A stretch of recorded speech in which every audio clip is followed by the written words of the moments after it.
Today's video is going to document my previous press day. What I had for a core lift was a flat barbell bench press, followed by upright rows, which you'll see an explanation of, incline dumbbell press, which I'll also explain and give tips for, followed by dumbbell skull crushers and a little bit of GST weak point training, car pushing. Lately, I've been putting an upright row in between my core lift, which is a major press movement, and then my third supplement lift, or my second supplement lift rather, which is another major press movement. You're going to see that next. When you do your upright rows, it's really important to realize that it's not necessarily about how much you bend your arms, because bending your arms is accomplished by the biceps and some of the forearm muscles. And when you're doing an upright row, those are not the target muscle groups.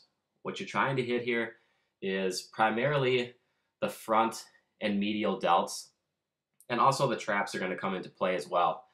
So what you're really thinking about, since this is a row, it is a pull variation, you always want to keep that rule of thumb in mind of leading with your elbows. So the elbows will always be higher than the barbell, higher than your wrists, and it's all about getting your elbows up towards the ceiling and activating the front and medial delts to do that. So we come to the incline dumbbell press. As I mentioned, I put the upright rows in between the major core lift and another major dumbbell press move. So what the incline dumbbell press is all about is flexing those pecs. Literally, I always think about the pecs as two mountains, and I'm just moving those mountains together, lifting those dumbbells up.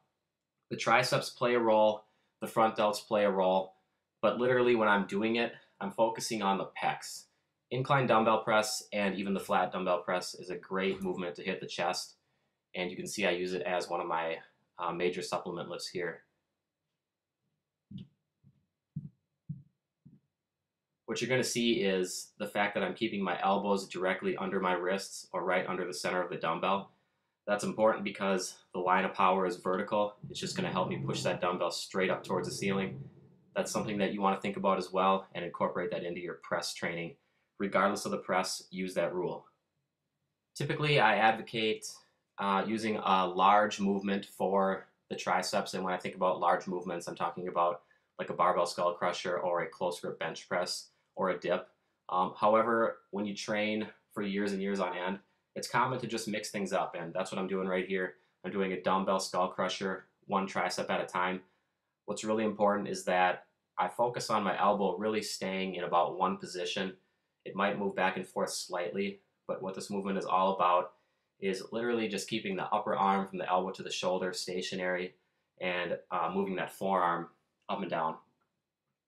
That up and down movement is caused by the triceps, and that's why I've chosen the dumbbell tricep extension or dumbbell skull crusher as my third supplement lift for this press day, just to really target those triceps.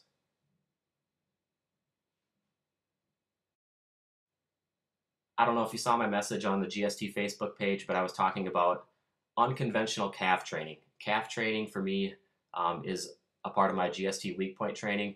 Genetically, I'm just not blessed with strong calves or strong forearms. What I've done in the past, though, is I've really brought them up. Actually, like in these videos, they're looking pretty good. They're defined, the shape is there. And what I did here, I just pushed my car 3 sets of 1 city block, and I really focused on my calves throughout the whole movement. One thing that comes to mind when I'm watching this video, and I imagine that I'm a beginner trainee, it seems like I would be thinking that I'm not doing enough exercises or I'm not showing enough exercises in my workout. You will benefit more from getting really good at fewer exercises as opposed to getting mediocre at many exercises. Once you get experience and get some more hours under the iron, under your belt, you're going to realize that you can completely fatigue and exhaust a muscle group or multiple muscle groups just by using 3 or 4 exercises per training session. That's something that I truly believe in. GST incorporates that concept, and people grow off GST whether they're experienced or inexperienced.